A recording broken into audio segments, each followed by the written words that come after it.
في إطار حماية صحة المستهلك وقمع الغش عبر إقيم المجموعة الإقليمية للدرك الوطني بغليزان، تمكن أفراد الفرقة الإقليمية للدرك الوطني بالولجة من توقيف شاحنة بمبرد على مستوى الطريق الولائي رقم 14، وبعد مراقبة الوثائق الإدارية للمركبة وتفتيشها تفتيشا أمنيا تم العثور على متنها كمية من اللحوم البيضاء تتمثل في 3 قناطير من الديك الرومي منزوع الريش وغير منزوع الأحشاء.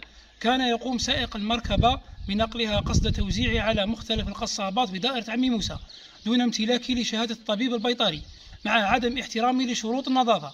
تقدر القيمة المالية الإجمالية للسلع المحجوزة ب 15 مليون سنتيم. على إثر ذلك تم فتح ملف قضائي مع حجز البضاعة وإتلافها بحضور ممثل مكتب النظافة والصحة العمومية وطبيب بيطري تابع لفرع مديرية الفلاحة بعمي موسى مع تحرير محضر الإتلاف.